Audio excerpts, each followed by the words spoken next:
Hey all, Ron here from Military Images Magazine with a new episode of Life on the Civil War Research Trail.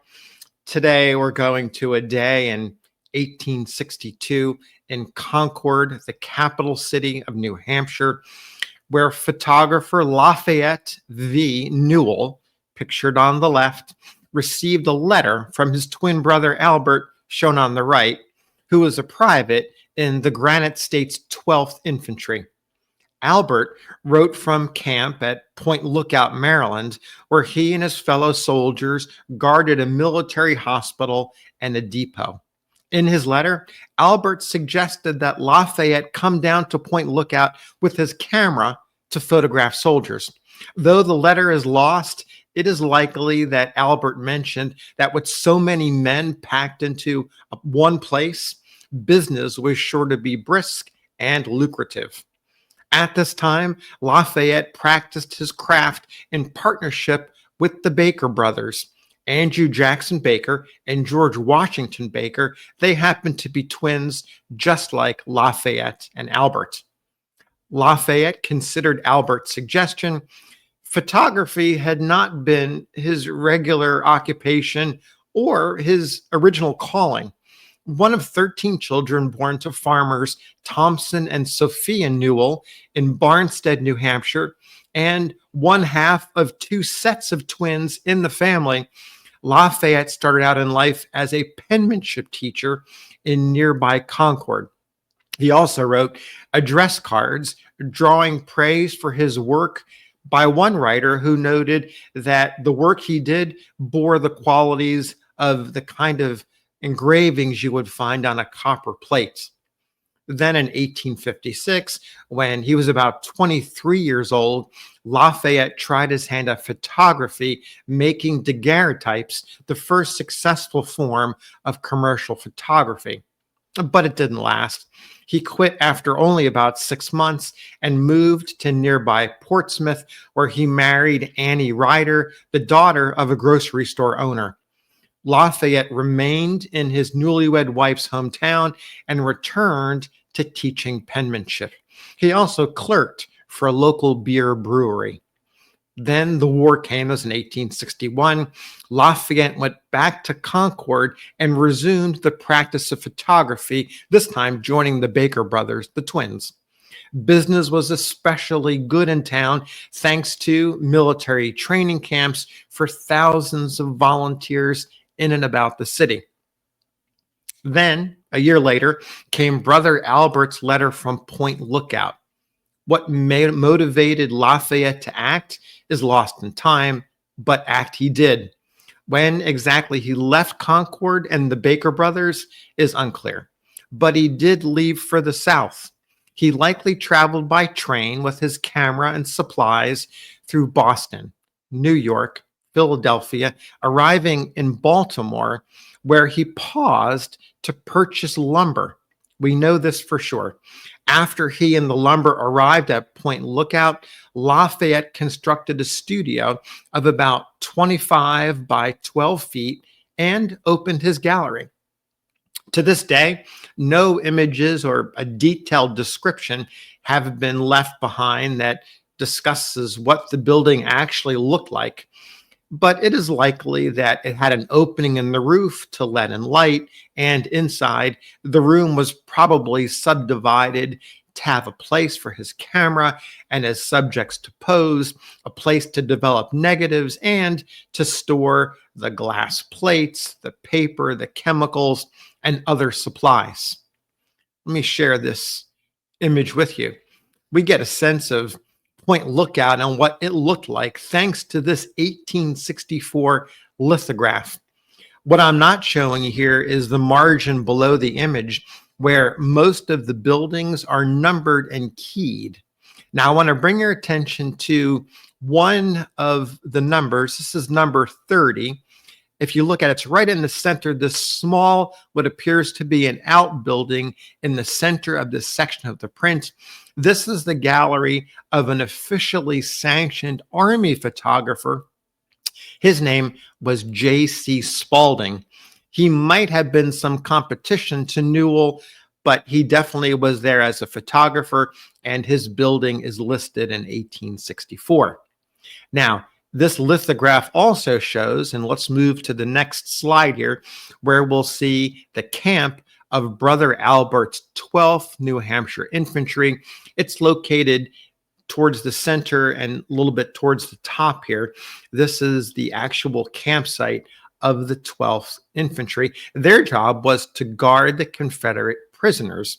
And as you can see by this next detail, keep in mind the camp of the 12th happens to be in the upper left of this detail, and the larger area to the right that's enclosed by the stockade, that is the Confederate prisoner of war camp. The proximity of the camp may be related to why Lafayette Newell was able to take photographs of Confederate prisoners of war. So we know that these images exist because Lafayette Newell left behind an imprint on the back of the photographs that he made, like this one right here, which says from L.V. Newell's Photograph Gallery, Point Lookout, Maryland. So let's take a look at two of the surviving prints of Confederate prisoner of war photographs taken by Lafayette. Here's the first one. The sitter is only identified as Johnny Reb, and you can see it's spelled Johney, maybe missing an N there. And he appears to be dressed in ragged clothes. One boot has been severed away at the bottom, showing his stocking foot. He appears to be reading a newspaper, perhaps a camp newspaper. We don't know his identity, only his name as Johnny Reb. Now, here's another image I want to share with you. This soldier is identified. He is Sergeant John Hess Leathers of the 2nd Virginia Infantry. He was captured in June 1862 at Woodstock, Virginia. He was wounded, return action and wounded on July 3rd, 1863 at Gettysburg, and captured again in May 1864 at Spotsylvania Courthouse in Virginia. At that point is when he was sent over to Point Lookout. Leathers survived his imprisonment at Point Lookout and the war and lived until 1923. In fact, according to the research that I did, one of the Confederate prisoners was hired by Lafayette to serve him as an assistant in his photography gallery at Point Lookout. In addition to the Confederate captives who were held at Point Lookout, when the camp was expanded, this expansion happened after the Battle of Gettysburg to bring all the Confederate prisoners in. But there were thousands of Union soldiers who were there who could also be photographed. They included guards, including Albert and his comrades in the 12th New Hampshire, hospital staff, the quartermasters, the provost marshal, and many other personnel. No doubt, business boomed and the money rolled in. Lafayette remained at Point Lookout until the end of the war, when he packed up, headed back to New Hampshire, and returned to Annie in Portsmouth. He brought with him 2 large trunks filled with glass negatives of the photographs he created. By one account, there were hundreds of negatives in these 2 trunks.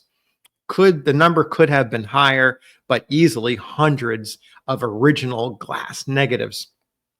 These archival negatives were valuable not only for their historical reasons, documenting all those men who were at Point Lookout, but also they had a financial value.